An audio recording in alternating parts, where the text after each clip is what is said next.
കോൺഗ്രസ് ആണ് തോൽക്കേണ്ടത് എന്ന് പറയുന്ന വികലമായ ഒരു വീക്ഷണം കേരളത്തിലെ CPM-നുണ്ട്. അതിന് BJP-യുടെ ഒത്താശയുണ്ട്. അടുത്ത അസംബ്ലി തെരഞ്ഞെടുപ്പിലും കേരളത്തിൽ ഉണ്ടാകാൻ പോകുന്ന ഒരു ത്രെട്ട് അതാണ്. കോൺഗ്രസിന്റെ കയ്യിൽ നിന്ന് ഒരു സ്റ്റേറ്റിനെ മോചിപ്പിക്കുക എന്ന BJP തന്ത്രം ഇടതുപക്ഷത്തിന് അനുഗ്രഹമാക്കി മാറ്റിയെടുക്കാനുള്ള സഖാവ് പിണറായി വിജയൻ അടക്കമുള്ള ജോൺ ബ്രിട്ടാസിനെ പോലെ ഇതിന്റെ ഇടനിലക്കാരായി നിൽക്കുന്നവർ മുഴുവൻ ചെയ്യുന്ന ഒരു പണി അതാണ്. BJP-യുടെയും CPM-ന്റെയും ഇടയിൽ പാലമായി നിൽക്കുക.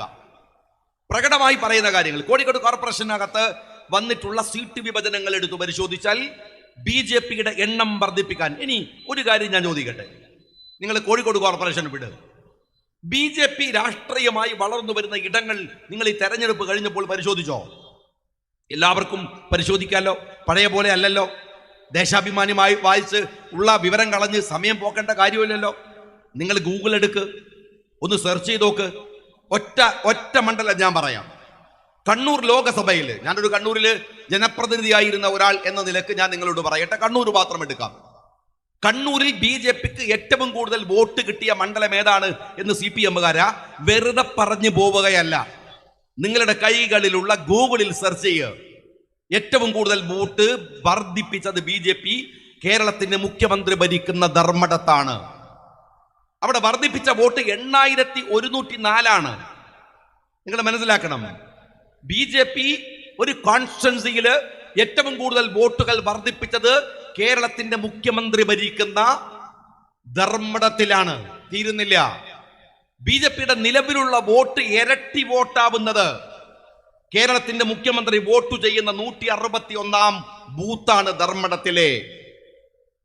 ഇതെങ്ങനെയാ സംഭവിക്കുന്നത്? കണ്ണൂർ ജില്ലയിൽ BJP-ക്ക് രണ്ടാമത് ഏറ്റവും കൂടുതൽ വോട്ട് നേടിയത് CPM-ന്റെ സംസ്ഥാന സെക്രട്ടറി ഭരിക്കുന്ന അല്ലെങ്കിൽ MLA ആയ തളിപ്പറമ്പ് കോൺസ്റ്റിറ്റ്യുവൻസിയിലാണ്. MV ഗോവിന്ദന്റെ തളിപ്പറമ്പ് കോൺസ്റ്റിറ്റ്യുവൻസി. കണ്ണൂർ ജില്ലയിൽ BJP-ക്ക് മൂന്നാമത് ഏറ്റവും കൂടുതൽ വോട്ട് കിട്ടി എന്ന് പറയുന്നത്, അല്ലെങ്കിൽ ഏറ്റവും കൂടുതൽ വോട്ടുകൾ വർദ്ധിപ്പിച്ചത് ശൈലജ ടീച്ചറുടെ മട്ടന്നൂരിലാണ്. ഞാൻ ജനപ്രതിനിധിയായിരുന്ന അഴീക്കോട് മണ്ഡലത്തിലാണ്. CPM-ന്റെ ഇടതുപക്ഷത്തിന്റെ കൺവീനർ EP ജയരാജന്റെ മണ്ഡലത്തിലാണ് BJP-കാരൻ വോട്ട് വർദ്ധിപ്പിച്ചത്. ഈ രാഷ്ട്രീയത്തെ നിങ്ങൾ എങ്ങനെയാണ് നിരീക്ഷിക്കുന്നത്? വിശദാംശങ്ങളിലേക്ക് ഞാൻ കടന്നു പോവുകയല്ല. എങ്ങനെയാണ് കഴിഞ്ഞ ഈ ഒരാഴ്ചയിൽ നിങ്ങൾ കണ്ടല്ലോ, റജി ലൂക്കോസ്. ആരാ റജി ലൂക്കോസ്? ഇടതുപക്ഷത്തിനു വേണ്ടി മീഡിയകളിൽ വലിയ വാദുവാദങ്ങൾ ഉയർത്തിയിരുന്ന ഒരാൾ, എതിരാളികളെ ഏറ്റവും മോശമായി ആക്രമിച്ച് BJP-ക്ക് വേണ്ടി ഏറ്റവും ശക്തമായി സംസാരിച്ച റജി ലൂക്കോസ് ഇപ്പോഴെവിടെയാണ്? അദ്ദേഹം കാവ്യൊക്കെ പുതച്ചിട്ട് BJP-യുടെ സംസ്ഥാന പ്രസിഡന്റിന്റെ അടുത്തിരിക്കുന്ന ഫോട്ടോ നിങ്ങൾ കണ്ടല്ലോ. 2 ദിവസം മുമ്പ്, അദ്ദേഹം അവിടെ ഇരിക്കുന്നതിന് 2 ദിവസം മുമ്പ് ചാനലിൽ അയാൾ ഉഗ്രമായി സംസാരിച്ചത് CPM-ന് വേണ്ടിയാണ്. ഞാൻ ഇവിടെ ഇരിക്കുന്ന CPM സുഹൃത്തുക്കളോട് ചോദിക്കട്ടെ, എന്തുകൊണ്ടാണ് റജി ലൂക്കോസ് അങ്ങനെ പോയത് എന്ന് നിങ്ങൾ ചിന്തിച്ചിട്ടുണ്ടോ? റജി ലൂക്കോസിന് ഒറ്റ പ്രശ്നമേ ഉള്ളൂ. എന്തിനാണ് CPM-ന് അകത്തിരുന്ന് ഒരു അർദ്ധ BJP ആയി നിൽക്കുന്നത്? എന്തിനാണ് CPM-ന്റെ ചുവന്ന കൊടി പിടിച്ച് ഞാൻ കാവ്യക്ക് വേണ്ടി സംസാരിക്കുന്നത്? അത് നേരത്തെ അങ്ങ് ചെയ്താൽ പോരെ? അത് നേരെ BJP-യിൽ പോയി ചെയ്താൽ പോരെ? CPM-ന് അകത്തിരുന്ന ഒരു അർദ്ധ BJP ആവുന്നതിനേക്കാൾ നല്ലത് യഥാർത്ഥ BJP-യിൽ പോയി ഒരു ഫുൾ BJP ആവുന്നതല്ലേ? റജി ലൂക്കോസിന്റെ ന്യായം വ്യക്തമാണ്. ഇന്നലെ CPM-ന്റെ ഞാൻ നിയമസഭയിൽ ഉണ്ടായിരുന്നപ്പോ എന്റെ കൂടെ, ഞങ്ങളുടെ കൂടെ MLA ആയിരുന്ന ഒരാൾ രാജേന്ദ്രൻ CPM-ലേക്ക് പോയോ? BJP-യിലേക്ക് പോയോ? അദ്ദേഹത്തിന്റെ നിയമസഭാ രേഖകൾ നിങ്ങൾ പരിശോധിച്ചു നോക്ക്. CPM-ന് വേണ്ടി അയാൾ നടത്തിയ പ്രസംഗങ്ങൾ, ഒരുപാട് പ്രസംഗങ്ങൾ കേരള നിയമസഭയിലുണ്ട്. തമിഴ് ചൊവ്വയോടുകൂടിയാണ് ആ മനുഷ്യൻ നിയമസഭയിൽ സംസാരിക്കുക. അയാൾ BJP-യിലേക്ക് പോയി. സഖാക്കളെ, നിങ്ങൾ മനസ്സിലാക്കേണ്ട ഒരു കാര്യമുണ്ട്. സഖാവ് പിണറായി വിജയൻ ആരോഗ്യമന്ത്രി പറഞ്ഞല്ലോ, അദ്ദേഹം ഇതിന്റെ കപ്പിത്താനാണ്. ശരിയാണ്, കപ്പിത്താനാണ്. നിങ്ങൾ അറിയാതെ ഈ കപ്പിത്താൻ ഈ കപ്പൽ കൊണ്ടുപോകുന്നത് RSSന്റെ തീരത്തേക്കാണ്. പറ്റാവുന്നവരൊക്കെ ചാടി രക്ഷപ്പെടാൻ ഇപ്പോ നോക്കിക്കോ, അല്ലെങ്കിൽ അവിടെ എത്തിയാൽ അവർ RSSലേക്ക് പോകും. നേർക്കുനേരെ ഈ കപ്പിത്താൻ RSSന്റെ തീരത്തേക്ക് അടുപ്പിക്കാൻ നോക്കുകയാണ്. റജി ലൂക്കോസിന് മനസ്സിലായി.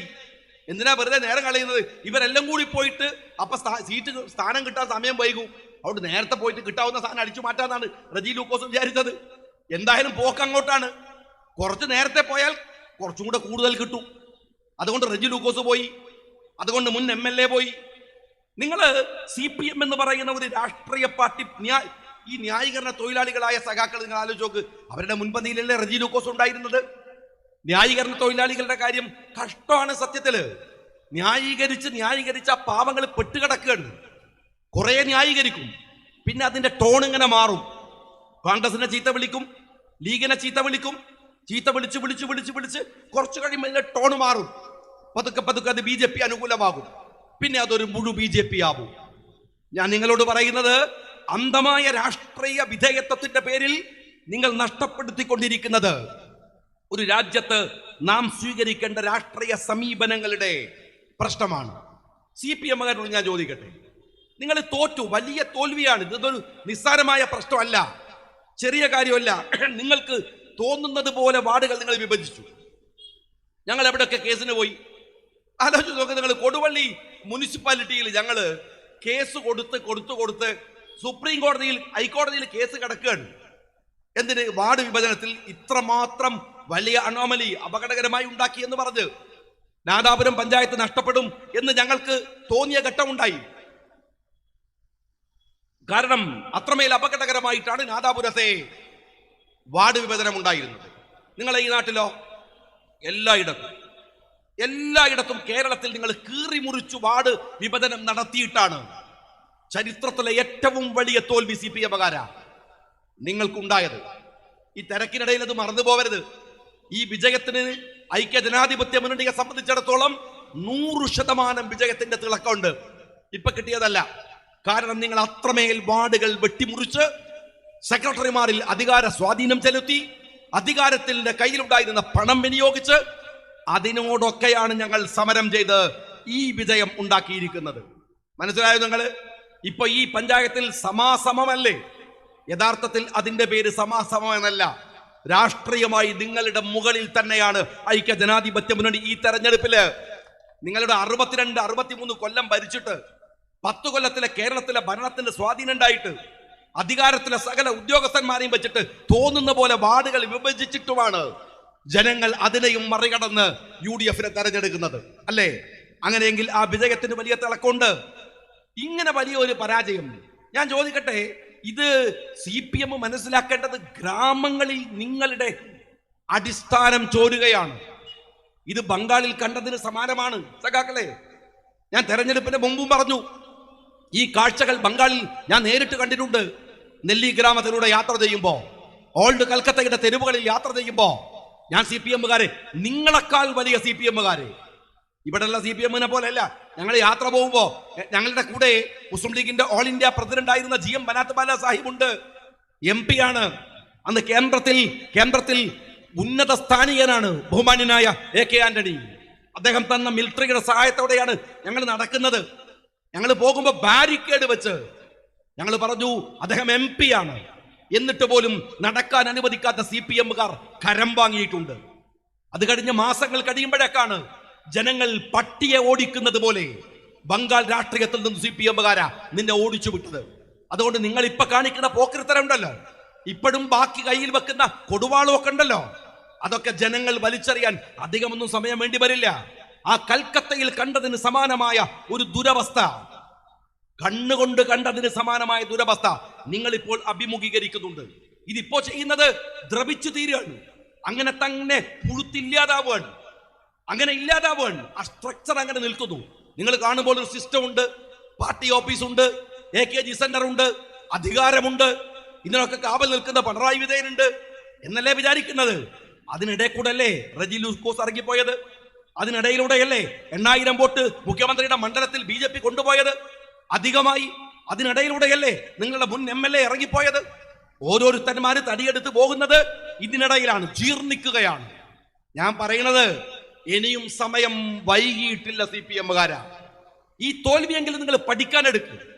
നിങ്ങൾ വെറുതെ കണക്ക് വെച്ച് ന്യായീകരിച്ചിട്ടൊന്നും കാര്യമില്ല. സന്ദേശത്തിൽ വരണ മാതിരി തോറ്റു, അതന്നെയാണ് യാഥാർത്ഥ്യം. കാരണം നമുക്ക് പിന്നെ എണ്ണിയപ്പം വോട്ട് കുറവായിരുന്നു സഖാവേ.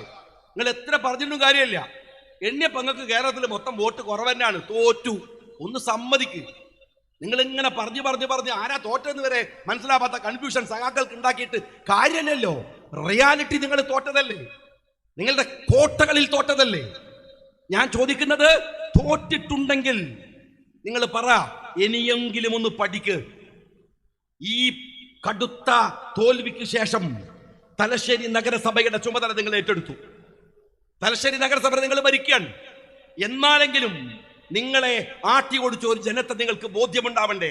ആ തലശ്ശേരി മുനിസിപ്പാലിറ്റിയുടെ ചെയർമാനായി നിങ്ങൾ കൊണ്ടുവന്നത് കാരായി ചന്ദ്രശേഖരനെയാണ്. ആരാ കാരായി ചന്ദ്രശേഖരൻ? ഫസൽ വധക്കേസിലെ പ്രതി. അറിയോങ്ങള്? ഒരു പാവം പത്രം ഇട്ട് നടക്കുന്ന ഒരു പാവം ചെറുപ്പക്കാരനെ ഐഡിയോളജിയിൽ നമ്മൾ എന്തെല്ലാം തർക്കമുണ്ട് ആരോടൊക്കെ. RSSനോട് എന്തെല്ലാം വിരോധം ഞങ്ങൾക്കുണ്ട്. RSS ഇങ്ങോട്ടുണ്ടാവൂലേ, CPM ഞങ്ങളോട് അങ്ങോട്ടും ഇങ്ങോട്ടൊക്കെ ഉണ്ടാവൂലേ. ഉണ്ടെന്ന് വെച്ചിട്ട് മനുഷ്യനെ കൊല്ലല, ഇല്ലാതെയാക്കല. അഭിപ്രായ വ്യത്യാസം വേറെ അല്ലേ. ഫസൽ എന്ന് പറയുന്ന ഒരു പാവം മനുഷ്യനെ എന്തു രാഷ്ട്രീയത്തിന്റെ പേരിലായാലും തലശ്ശേരിയിൽ വെട്ടിക്കൊല്ലുകയും ചോരപുരണ്ട തൂവാല അടുത്ത ക്ഷേത്രത്തിൽ കൊണ്ടുപോയി ഇട്ട് അവിടെ മുസ്ലിം ഹിന്ദു കലാപം ഉണ്ടാക്കാൻ ശ്രമിക്കുകയും ചെയ്ത കേസിന്റെ പ്രതിയാണ് ഇപ്പോൾ തലശ്ശേരി നഗരസഭയുടെ ചെയർമാൻ. നന്നാവാൻ നിങ്ങൾക്ക് ഉദ്ദേശമില്ല. ഭീകരമായി നിങ്ങളെ തോൽപ്പിച്ചു. ഞാൻ നേരത്തെ പറഞ്ഞ പോലെ തോൽവി അംഗീകരിക്കാൻ നിങ്ങൾ തയ്യാറല്ല. അടുത്ത പണി എന്താണ്? കൊടുവാളുമായിട്ട് തെരുവിലിറങ്ങി. നിങ്ങൾ വിഷ്വൽ മീഡിയ കണ്ടില്ലേ? ഷാജി വെറുതെ പറയാണോ? എന്താ നിങ്ങൾ ഉണ്ടാക്കിയത്? തലശ്ശേരിയുടെ പ്രാന്തഭാഗങ്ങളില് ഒരു പഞ്ചായത്ത് ഭരണം നഷ്ടപ്പെട്ടപ്പോ ഒരു മനുഷ്യനെ വെട്ടാൻ വേണ്ടി ഓങ്ങുന്ന സീനുണ്ട്. അയാളിങ്ങനെ അവിടെ ഒരു വാതിൽ പടിയിൽ ഇങ്ങനെ ചാരി ഭയക്രാന്തനായി നിൽക്കുന്ന സീനുണ്ട്. എന്നിട്ട് വന്നിട്ട് കാറുകൾ വെട്ടിപ്പൊളിക്കുന്നു. ഈ ആയുധവുമായിട്ട് ഗുജറാത്ത് മോഡലിൽ ഈ നിങ്ങളുടെ തൊട്ടയൽപക്കത്തുള്ള മണ്ഡലത്തില് മനസ്സിലാക്കണങ്ങള് അവിടെയാണ് CPM-കാരൻ നടന്നത്. ജനങ്ങൾ തോൽപ്പിച്ചതിന്റെ പ്രതികാരം തീർക്കാൻ അല്ലേ? നിങ്ങള് അറിയാതെ ഒരു തീവ്ര വലതുപക്ഷമാവുകയാണ്. അതിനിടയിൽ നിങ്ങളറിയാം, കൊല്ലത്ത് ഒരു CPI മന്ത്രിയുടെ ഭാര്യയുടെ പേരിലുള്ള ഒരു സ്ഥലം, ആ സ്ഥലത്ത് അവര് തേനീച്ചനെ വളർത്തുന്നുണ്ട് ഉപജീവനത്തിനായിട്ട്. ഭാര്യയുടെ പേരിലുള്ള സ്ഥലം ലീസിനെടുത്തിട്ട് ഒരു സാധു മനുഷ്യന് അവിടെ തേനീച്ചനെ വളർത്തുന്നുണ്ട്. CPM തോറ്റുപോയപ്പോ ചെയ്ത പണി കാര്യങ്ങള് ഈ തേനീച്ചനെ മുഴുവൻ കത്തിച്ചളഞ്ഞു. എന്തൊരു മനുഷ്യന്മാരാണോ സഖാക്കളെ നിങ്ങള്. പണ്ട് ഏത് കൊല്ലങ്ങള് ആ പാമ്പിനെ കത്തിച്ചത്? എത്ര കൊല്ലായി? കേരളം നിങ്ങൾ എത്ര കളിയാക്കി. അത് കഴിഞ്ഞിട്ടും നിങ്ങൾക്ക് മക്കളും മക്കളൊക്കെ ഉണ്ടായി. എന്നിട്ടും ഈ മരബുദ്ധി പോയിട്ടില്ലടോ സഖാവേ. എന്നിട്ട് നിങ്ങൾ നന്നാവല്ല. ആ പാമ്പിനെ കത്തിച്ചതിന്റെ പേരിൽ എത്ര മനുഷ്യന്മാരങ്ങൾ ആക്ഷേപിച്ചു. കേരള രാഷ്ട്രീയത്തിൽ എത്ര ചർച്ച വന്നു. ഒരു ഉളുപ്പ് എന്ന് പറഞ്ഞ സാധനം നിങ്ങൾക്കില്ലേ? എന്നിട്ട് പോയിട്ട് ഈ പാവം തേനീച്ചകളെ തോറ്റതിന് തേനീച്ചക്ക് വോട്ടുണ്ടാ? ഞാൻ അറിയാണ്ട് ചോദിക്കാണ്. നിങ്ങൾ വോട്ട് ചെയ്യാൻ പോയ സമയത്ത് തേനീച്ച കൂടളകി നിങ്ങളെ തുരത്തിയോ? ആ തേനീച്ചക്ക് ബുദ്ധി ഉണ്ടെങ്കിൽ ഇത് പണി ഒരു പണ്ടേ ചെയ്യുമായിരുന്നു. ആ സാധുക്കളെ പോയിട്ട് നിങ്ങൾ തീയിട്ടത് എന്തിനാണ്? നിങ്ങൾ നന്നാവുമല്ല, തോറ്റിട്ടും നന്നാവുമല്ല. യഥാർത്ഥത്തിൽ നിങ്ങൾക്ക് ഇപ്പൊ സംഭവിച്ചിരിക്കുന്നത് സ്ഥലകാല ജലഭ്രമം എന്ന് പറയും. എന്താ ചെയ്യേണ്ടതെന്ന് അറിയില്ല. എന്തൊക്കെയോ ചെയ്യണം, ഏതൊക്കെ കണ്ണ് കണ്ട സകല ഏർപ്പാടും. നിങ്ങൾ തോറ്റതിന്റെ ഒരു ആഴത്തെ കുറിച്ച് നിങ്ങൾ ആലോചിച്ചിട്ടുണ്ടോ? ഞാൻ ഒരൊറ്റ ഉദാഹരണം പറയാം. അതും ഞാൻ കണ്ണൂരായതുകൊണ്ട്. നിങ്ങൾ UDF-നെ കുറിച്ച് എന്തൊക്കെയാ പറഞ്ഞത് ഞങ്ങൾ കേട്ടില്ലല്ലോ. നിങ്ങൾ പറഞ്ഞ് ജമാഅത്ത് ഭീകരന്മാരൊരു ഭാഗത്ത്, രാജ്യത്തിലെ സകല കുഴപ്പക്കാരും. ഞാൻ നിങ്ങളോട് ചോദിക്കട്ടെ, നിങ്ങൾ പച്ചക്ക് ജമാഅത്തിനോടല്ല SDPI-യോട് വോട്ട് വാങ്ങിയത് ഈ ബാലുശ്ശേരി മണ്ഡലത്തിന്റെ അയൽപക്കത്താണ്. ഞാൻ പേര് പറയാം, നിഷേധിക്കാൻ പറ്റുമോ? നിങ്ങൾ നിഷേധിച്ചോ? നിങ്ങൾ ആരുടെ കൂടെ കൂടിയിട്ടാണ് നിങ്ങൾ വോട്ട്? ഞാൻ അഴീക്കോട് മണ്ഡലത്തിലെ 2 തവണ MLA ആയതാണ്. പാപ്പിനിശ്ശേരി സഖാവേ, പാപ്പിനിശ്ശേരി പഞ്ചായത്ത് എത്രമേൽ നിങ്ങളുടെ സ്ട്രെങ്ത് ഉള്ള സ്ഥലമാണ് അറിയാലോ നിങ്ങൾക്ക്. ഇപ്പോഴും ഞാൻ 10 കൊല്ലം MLA ആയിട്ട് ഇവരുടെ ആയുധ പരിശീലനം കൊടുക്കുന്ന പാപ്പിനിശ്ശേരിയുടെ ഒരു ഭാഗമുണ്ട്. ഞാൻ പലതവണ കിണഞ്ഞു പരിശ്രമിച്ചതാണ്. ഒരിക്കൽ പോയിട്ട് എന്റെ കൂടെയുള്ളവരൊക്കെ ഓടിപ്പോയി. അവസാനം ഞാൻ ഒരു MLA ഒന്നും ചെയ്യാൻ എന്തോ മടി കാണിച്ചിട്ടായിരിക്കും തോന്നുന്നത്. ഞാൻ അവിടുന്ന് കണ്ടതാണ്.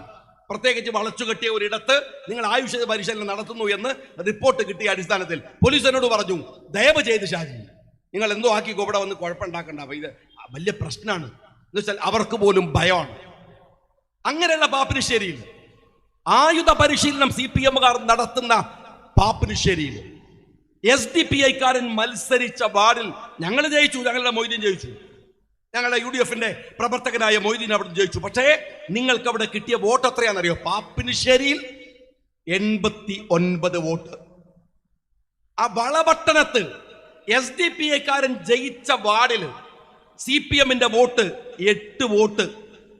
മുഴുപ്പിലങ്ങാട് മുഴുപ്പിലങ്ങാട് CPM-ന്റെ സ്ട്രോങ് ഹോൾഡ് ഏരിയ അല്ലേ? ആ മുഴുപ്പിലങ്ങാടിൽ SDPI-കാരൻ ജയിച്ച വാർഡിൽ CPM-ന്റെ വോട്ട് 62.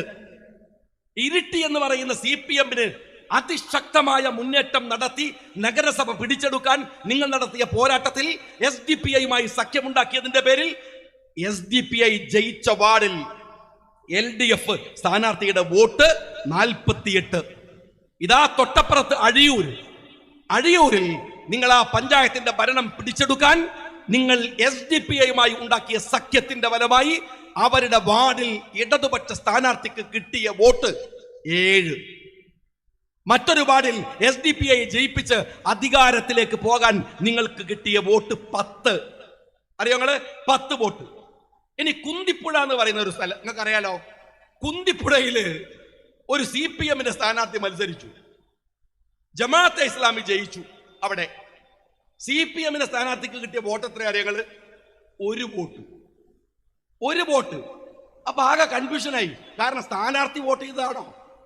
സ്ഥാനാർത്ഥിനെ ആരും കണ്ടിട്ടില്ല, അയാൾ ആ വാർഡുകാരനുമല്ല, പഞ്ചായത്തിലാണ്, വാർഡുകാരനുമല്ല. അവസാനം വോട്ട് ചെയ്ത ആള് പത്രസമ്മേളനം നടത്തിയിട്ട് പറഞ്ഞു, ആ 1 വോട്ടുകാരൻ ഞാനാണ്, ഞാൻ CPM-കാരനാണ്, ആ ആത്മാർത്ഥത മൂത്തിട്ട് ഞാൻ വോട്ട് ചെയ്തതാണ്, ഇവർ ഇമ്മാതിരി ചതി ചെയ്യുമെന്ന് ഞാൻ വിചാരിച്ചിട്ടില്ല. ഞാൻ ഈ പറയുന്നത് കുന്തിപ്പുഴയിലാണ്.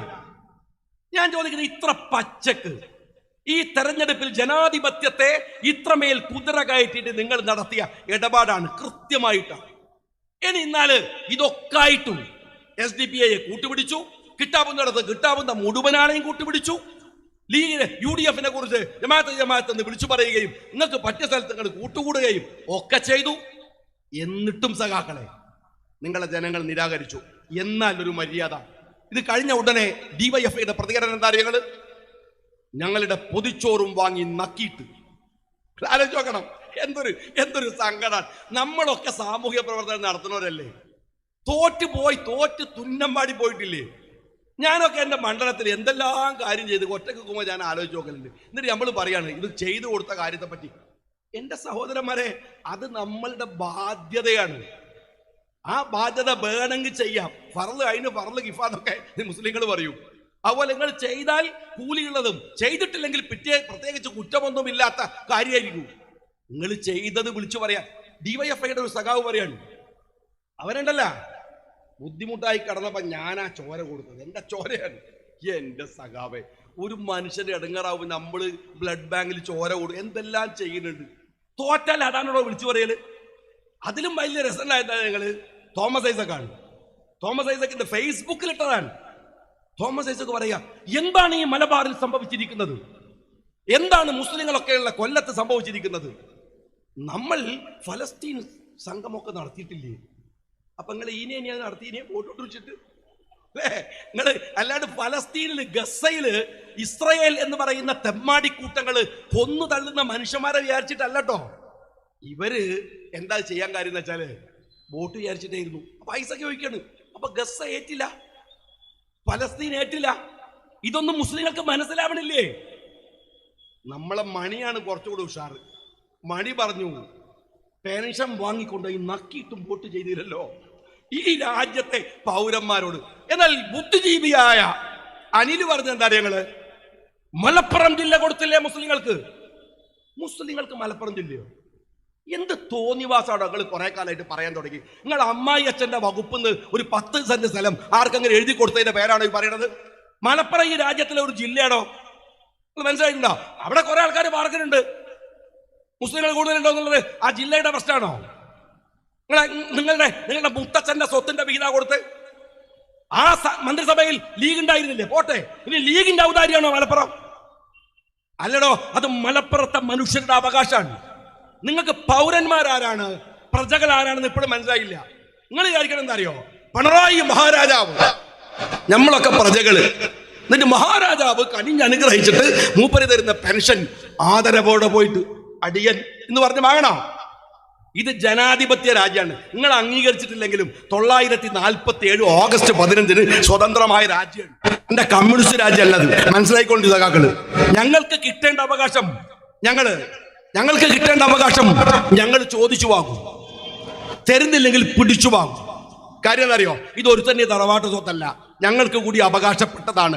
അതിനാണ് ജനാധിപത്യം എന്ന് പറയാ, അതാണ് പൗരൻ എന്ന് പറയാ. മറ്റത് പ്രജയാണ്, രാജാവും പ്രജയും ഭരണാധികാരിയും പൗരനും. അതാണ് ആ പൗരൻ എന്ന നിലക്ക് ഞങ്ങൾക്ക് തരേണ്ട അവകാശം. എന്നിട്ട് പറയാണ് പത്തനംതിട്ട ഹിന്ദുക്കൾക്ക്, മലപ്പുറം മുസ്ലിങ്ങൾക്ക്. നിങ്ങൾ ആരടോ? ഈ രാജ്യത്തിലെ ഒരു ജില്ലയെ വിഭജിച്ച് ഒരു ജില്ല ഉണ്ടാക്കിയാൽ അത് ഒരു ആനുകൂല്യമായിട്ട് ഇടക്കിടക്ക് പറയാം. വളരെ, ഞാൻ പറയുന്നത് നന്നാവാൻ ഉദ്ദേശമില്ല. ഈ ജാതി തോൽവി തോറ്റിട്ടും ഈ ബാലൻ, നിങ്ങൾ ആലോചിച്ച് നോക്കി, ബാലനെ പിന്നെ പറഞ്ഞിട്ട് കാര്യമില്ല. എ കെ ബാലൻ എന്ന് പറഞ്ഞാൽ നേരത്തെ അറിയാം. അദ്ദേഹത്തിന്റെ സ്വതസിദ്ധമായ പോയത്തങ്ങൾ പലപ്പോഴും കേരളം കേട്ടിട്ടുള്ളതാണ്. അദ്ദേഹത്തിന്റെ ഈ നിങ്ങൾ വിധേയൻ എന്ന് പറയുന്ന സിനിമ കണ്ടവർക്ക് അറിയാം. അടിപൊളി സിനിമയാണ്, ഗംഭീര സിനിമയാണ്. ആ സിനിമയില് മമ്മൂട്ടിയുടെ ഒരു കഥാപാത്രമുണ്ട്, ആ ഭാസ്കര പട്ടേലർ. മമ്മൂട്ടിന്റെ സകലമോന തോന്നിവാസങ്ങൾക്കും കൂട്ടുനിൽക്കുന്ന വിധേയന്റെ പേരാണ് തൊമ്മി. പിണറായി വിജയൻ എന്ന് പറയുന്ന ഭാസ്കര പട്ടേലരുടെ കീഴിൽ നിൽക്കുന്ന തൊമ്മിയുടെ പേരാണ് എ കെ ബാലൻ എന്ന് പറയുന്നത്. ആ തൊമ്മിക്ക്, ആ ഭാസ്കര പട്ടേലർക്ക് വേണ്ടി പണിയെടുക്കുകയാണ്, പേടിച്ചിട്ട് പണിയെടുക്കുകയാണ്. കാരണം എന്താ അറിയോ, ഭാസ്കര പട്ടേലർ മരിക്കുമ്പോ തൊമ്മിന്റെ ഒരു ഓട്ടം ഉണ്ട്, സന്തോഷം കൊണ്ട്. ബാലൻ ഓടുന്നത് നമുക്ക് കാണാൻ പറ്റുമെന്ന് നമുക്കറിയില്ല, പക്ഷേ ഇപ്പം ഭയാണ്, കടുത്ത ഭയാണ്. അതുകൊണ്ട് പിണറായി കൊടുക്കുന്ന ഏത് വൃത്തികെട്ട അസൈൻമെന്റും ഇയാൾ ഏറ്റെടുക്കും. ഇപ്പോൾ അസൈൻമെന്റ് എന്താ അറിയോ, മാറാട് എന്ന് പറയുന്നത് എന്താ അറിയോ, മരുമോൻ മത്സരിക്കേണ്ടത് ബേപ്പൂരിലാണ്. മാറാട് ബേപ്പൂരിലാണ്. അവിടെ വേറെ ചിലരൊക്കെ വരുമെന്ന ഒരു സ്ട്രാറ്റജി UDF പ്ലാൻ ചെയ്യുന്നുണ്ട്. മനസ്സിലായ നിങ്ങൾക്ക്? മരുമോന്റെ വോട്ടെണ്ണി നോക്കുമ്പോൾ മരുമോന്റെ നില പഞ്ചായത്ത് തെരഞ്ഞെടുപ്പ് പരിശോധിച്ചാൽ കുറച്ച് പരുങ്ങല്ലുമാണ്. മരുമോനെ രക്ഷിച്ചെടുക്കാൻ മാറാടെന്ന ആ പഴയ വേദനിക്കുന്ന ഓർമ്മ മലയാളിയുടെ ഹൃദയത്തിലേക്ക് പിന്നെയും കൊണ്ടുവരാൻ ബാലൻ ഏറ്റെടുത്ത അസൈൻമെന്റാണിത്. അല്ലെങ്കിൽ ഒരിക്കലും ഇതാവില്ലല്ലോ. ബാലൻ പറഞ്ഞ ഒരു പച്ച ഇസ്ലാമോഫോബിയ ഉണ്ട്, പച്ച ഇസ്ലാമോഫോബിയ. ഇയാൾ പറയുന്നത് എന്താ അറിയോ, നിങ്ങള് ജമാഅത്തെ ഇസ്ലാമി ആഭ്യന്തര മന്ത്രിയാവും. ജമാഅത്തെ ഇസ്ലാമി എന്താണെന്ന് CPM അത് നിങ്ങൾക്ക് നന്നായിട്ട് അറിയാം, വളരെ കൃത്യമായിട്ട് അറിയാം. അവർക്ക് എത്ര ബലുണ്ട്. അവരെന്നെ തഹറയ്യറായിട്ട് കുത്തിർക്കാണ്. ഒരു പഞ്ചായത്ത് വരെ കിട്ടിയിട്ടില്ല, ഇനി എപ്പാ ആഭ്യന്തരമന്ത്രി ആവുമെന്ന് ചോദിച്ചു കുത്തിർക്കാണ്. ബാലൻ പറഞ്ഞപ്പോൾ എന്തോ കാര്യം ഉണ്ടെന്നുള്ളതൊക്കെയാണ് ജമാഅത്താര് നിൽക്കുന്നത്. ഞാൻ ചോദിക്കുന്നത്, ജമാഅത്തെ ഇസ്ലാമിക്കാരൻ ആവുമെന്ന് ഇയാൾ പറയുന്നതിൽ 3 കാര്യമുണ്ട്. ഒന്നെന്താ അറിയോ നിങ്ങള്, ജമാഅത്തെ ഇസ്ലാമി എന്ന് പറയുമ്പോൾ ഇൻഡയറക്റ്റായി ബാലൻ പറയാൻ ശ്രമിക്കുന്നത് ഒരു മുസ്ലിം ആഭ്യന്തരമന്ത്രി ആകുമെന്നാണ്. അതുകൊണ്ട് ഒരു മുസ്ലിം ആഭ്യന്തരമന്ത്രി ആയിക്കൂടാ, അതാണ് ആയിക്കൂടാ. ഇൻഡയറക്റ്റ് ആണ്, വളരെ കൃത്യമാണ്, ആയിക്കൂടാ. രണ്ടാമത്തെ കാര്യം എന്താ അറിയും, ഇവിടെ സമസ്ത കേരള ജമിയത്തുൽ ഉലമയുണ്ട്. സുന്നികൾക്കിടയിൽ തന്നെ ഒരുപാട് AP വിഭാഗമുണ്ട്. ഈ കുറച്ചപ്പുറം പോയ നാദാപുരത്ത് സംസ്ഥാനമുണ്ട്, ദക്ഷിണ കേരള ജമിയത്തുൽ ഉലമയുണ്ട്, ഒരുപാടെണ്ണുണ്ട്. ഞാൻ വിശദീകരിക്കുന്നില്ല. തബ്ലീഗ് പോലെയുള്ള ഒരുപാട് സംഘടനകൾ സുന്നി ആശയത്തിനകത്തുണ്ട്. മുജാഹിദുകളോ ഓരോ ആവുമ്പോഴൊക്കെ കുറെ സംഘടനകൾ അവരുണ്ട്. ഇതൊക്കെ നാട്ടിലുണ്ട്. ജമാഅത്തെ ഇസ്ലാമിയുടെ വലിപ്പമൊക്കെ നിങ്ങൾക്ക് അറിയാലോ. ജമാഅത്ത് എന്ന് പറയുന്നതിനെ നിങ്ങൾ വേറെ ചിലരോട് പറയാൻ സൂക്ഷിക്കണേ. ഇത് ജമാഅത്തിനോടുള്ള വർത്താനല്ല, ലീഗിനോടുമല്ല, വേറെ ചിലരോട് പറയാൻ സൂക്ഷിക്കണേ. വരാൻ സാധ്യതയുണ്ട്, അതാണ് വരാൻ സാധ്യതയുണ്ട്. ഒരു ഇസ്ലാമോഫോബിയാണ്. രണ്ടാമത് എന്താ പറയണത്, കേരളത്തിൽ എല്ലാവരും ജമാഅത്തെ ഇസ്ലാമിയാണ്. ആദ്യം പറയുക ജമാഅത്തെ ഇസ്ലാമി മഹാ തീവ്രവാദികളാണ്, കുഴപ്പക്കാരാണ്, പ്രശ്നക്കാരാണ്. രണ്ടാമത് പറയുക ജമാഅത്തെ ഇസ്ലാമി ആഭ്യന്തരമന്ത്രി ആവാണ്. മൂന്നാമത് പറയുന്നത് ജമാഅത്തെ ഇസ്ലാമി കേരളത്തിൽ എല്ലാവരും ജമാഅത്തെ ഇസ്ലാമിക്കാരാണ് എന്ന് വെച്ചാൽ മഹാ കുഴപ്പക്കാരാണ്, മുസ്ലിങ്ങൾ മുഴുവൻ തീവ്രവാദികളാണ്. വളരെ കൃത്യമായി പ്ലാൻ ചെയ്ത് ഇയാൾ പറയാം. ഇന്നലത്തെ അയാളുടെ പത്രസമ്മേളനം കണ്ടപ്പോൾ സത്യത്തിൽ എനിക്ക് സങ്കടം തോന്നി. ഒരു മനുഷ്യന് അയാളുടെ ഒരു വിഷമാര് അയാളുടെ മതേതരത്വം തെളിയിക്കാൻ വേണ്ടി അയാൾ പറയാണ്, എനിക്ക് മൊയ്തുവിന് എൻ്റെ സുഹൃത്താണ്, പോക്കർ എൻ്റെ സുഹൃത്താണ്, സുലൈമാനുമായിട്ട് ഞാൻ വളരെ സുഹൃത്ത് ബന്ധമുണ്ട്, എനിക്ക് നിസ്കാരത്തെക്കുറിച്ച് അറിയാം, സുബഹി, ലുഹുർ, അസർ. ഇയാൾ പറയാണ് ഇയാളുടെ വിശ്വാസ മുസ്ലിം സൗഹൃദം. എൻ്റെ സഖാവ് ബാല, ഞങ്ങളൊക്കെ മുസ്ലിം ലീഗ് എന്ന് പറഞ്ഞിട്ട് ഒരു സാമുദായിക രാഷ്ട്രീയ പാർട്ടിയായിട്ട് നിൽക്കുകയാണ്. ഇന്ന് വരെ നമ്മളൊക്കെ സ്കൂളിലൊക്കെ പഠിക്കുമ്പോൾ എത്ര സുഹൃത്തുക്കൾ, അത് കഴിഞ്ഞിട്ട് സാമൂഹ്യ ജീവിതത്തിൽ എത്ര സുഹൃത്തുക്കൾ. ഒരു പഞ്ചായത്ത്, ഞാൻ പഞ്ചായത്ത് മെമ്പർ ആയതാണ്, പ്രസിഡന്റ് ആയതാണ്, MLA ആയതാണ്. അവിടെയൊക്കെ പോകുമ്പോൾ നമുക്ക് എത്ര എപ്പോഴെങ്കിലും ഈ സുഹൃബന്ധത്തിനകത്ത് എത്ര മുസ്ലിം എത്ര ഹിന്ദു എന്ന് നമ്മൾ നോക്കിയിട്ടുണ്ടോ? ഒരു കമ്മ്യൂണിസ്റ്റുകാരൻ പത്രക്കാരെ മുമ്പിൽ ഇരുന്നിട്ട് എനിക്ക് പോക്കറും മുഹമ്മദൊക്കെ എൻ്റെ സുഹൃത്താണ്, അതുകൊണ്ട് ഞാനൊരു മുസ്ലിം വിരുദ്ധനല്ല എന്ന് പറയേണ്ട ഗതികേടുണ്ടല്ലോ. സഖാവ് ബാല ഒരു കമ്മ്യൂണിസ്റ്റുകാരനല്ല, ഒരു മനുഷ്യന് പോലും ചേരാത്ത വൃത്തികേടാണ് നിങ്ങളുടെ ആ വാക്കെന്ന് പറയുന്നത്. നിങ്ങൾ മനസ്സിലാക്കണം. എന്നിട്ട് ഇയാൾ വലിയ പറയാ, സുബൈൻക്കറിയാം, ലുഹുറു അറിയാന്നൊക്കെ പറഞ്ഞിട്ട് അയാൾ പറയാണ്, ജമാഅത്ത് സർവ്വവ്യാപിയല്ലേ. ഇതാ AP അബൂബക്കർ മുസ്ലിയാരുടെ ഒരു ജമാഅത്ത് തിരുവനന്തപുരത്തേക്ക് പോവാണ്. ഈ ചങ്ങായിക്ക് എന്താ അറിയുമെന്ന് ഭാവിച്ചിട്ട് നിങ്ങൾ AP അബൂബക്കർ ഉസ്താദിനെ ഇതിനേക്കാൾ കൂടുതൽ അപമാനിക്കാവുന്ന ഒരു വാക്കുണ്ടോ? നിങ്ങൾ ആലോചിച്ച് നോക്കിയാ. സത്യം പറഞ്ഞാൽ റിസാലയിലൂടെ, സിറാജ് പത്രത്തിലൂടെ, തൻ്റെ എല്ലാ ജിഹോയിലൂടെയും ഐഡിയോളജിക്കലി ജമാഅത്തെ ഇസ്ലാമുമായി ഏറ്റവും വലിയ ഡിബേറ്റ് നടത്തുന്ന സംഘടനകളിൽ ഒന്നാണ് അദ്ദേഹത്തിന്റെ സംഘടന. അപ്പൊ ജമാഅത്ത് എന്ന് കേട്ട മൂപ്പരായിരിക്കുന്നത് ഒക്കെ ജമാഅത്തെ ഇസ്ലാമി എന്നാണ്. ലുഹുറിന് ജമാഅത്തിന് പോയോന്ന് ആരോ പറഞ്ഞപ്പോൾ മൂപ്പർ വളർത്തരെ ഓനും ജമാഅത്തിന്റെ ആളാണ്. ഇയാൾക്ക് ഇതുവരെ അറിയില്ല. എന്നിട്ട് അറിയാമെന്ന ഭാവേന ഇയാൾ പറയാണ് എന്ത് AP അബൂബക്കർ മുസ്ലിയാർ വരെ ജമാഅത്തായിരിക്കുന്നു. അതിനിടക്ക് അദ്ദേഹം പറഞ്ഞു, മുസ്ലിങ്ങളുമായിട്ടുള്ള ആത്മബന്ധം കാണിക്കാൻ വേണ്ടി അദ്ദേഹം പറഞ്ഞു, കുത്തുറാത്തീബ് വരെ ഞാൻ കണ്ടിട്ടുണ്ട്. ഇനി TP ചന്ദ്രശേഖരനെ വെട്ടിക്കൊന്നത് കുത്തുറാത്തീബിന്റെ ഭാഗമായിട്ടാണെന്ന് മാത്രം നിങ്ങൾ പറയരുത്. അതുകൊണ്ട് ഞാൻ പറയാൻ, ഈ ചങ്ങായി അതും പറയും മുസ്ലിങ്ങളുടെ കുത്തുറാത്തീബാണ് ഞങ്ങൾ കണ്ണൂരിൽ പ്രയോഗിച്ചത് എന്ന് പറയാൻ വരെ ഒരു മടിയില്ലാത്ത ഒരു മനുഷ്യനാണ്. എന്നിട്ട് അദ്ദേഹം പറഞ്ഞൊരു അവസാനം പറഞ്ഞ കാര്യം എന്താ അയാൾ പറഞ്ഞത്, ഞാനൊരു ഈമാനുള്ള കമ്മ്യൂണിസ്റ്റാണ്. ഇറക്കണില്ല, ഒരു വാക്കൊപ്പിച്ചെടുത്തതാണ്. എന്നാ പിന്നെ ബാലേട്ടനോട് ഞാൻ പറയട്ടെ, ഈമാൻ കാര്യം പഠിച്ചിട്ടുണ്ടോ? ഈമാൻ കാര്യത്തിലാണ് എന്താണ് അന്ത്യനാളിലുള്ള വിശ്വാസം. CPM-ന്റെ അന്ത്യനാൾ അടുക്കാനായി എന്ന നിലക്ക് നിങ്ങളൊരു ഈമാനുള്ള കമ്മ്യൂണിസ്റ്റാണ് എന്ന് ഞാൻ സമ്മതിക്കുകയാണ്. ഏകദേശം നിങ്ങൾക്ക് മനസ്സിലായിട്ടുണ്ട്. അന്ത്യനാളിൽ വിശ്വാസമുള്ളത് കൊണ്ട് അന്ത്യനാളാണ്. ഞാൻ ഒരൊറ്റ കാര്യം ബാലിനോട് പറയട്ടെ, കാറ്റത്ത് മുണ്ട് പൊങ്ങിപ്പോകുമ്പോ നിങ്ങളുടെ മുണ്ടിനടിയിലുള്ള കാവി കളസ ഞങ്ങൾ ഒരുപാട് തവണ കണ്ടിട്ടുണ്ട്. പക്ഷെ ഇപ്പൊ ഒരു ഉളുപ്പില്ലാതെ ആ മുണ്ട് തന്നെ അഴിച്ച് തലയിൽ ചുറ്റിയിട്ട് ബാല, നിങ്ങൾ കേരളത്തിന്റെ മതേതര സമൂഹത്തിനകത്ത് നടത്തുന്ന ഈ ആഭാസ നൃത്തം ചവിട്ടലുണ്ടല്ലോ, അത് അവസാനിപ്പിക്കാനാണ് അടുത്ത തെരഞ്ഞെടുപ്പിൽ കേരളത്തിന്റെ ജനങ്ങൾ വോട്ട് ചെയ്യുക എന്ന് വിനയപൂർവ്വം അഭിപ്രായപ്പെട്ടുകൊണ്ട് അഭിവാദ്യങ്ങൾ നേർന്നുകൊണ്ട് ജനപ്രതിനിധികളെ ഒരിക്കലൂടെ അഭിവാദ്യം ചെയ്തുകൊണ്ട് നിർത്തുന്നു.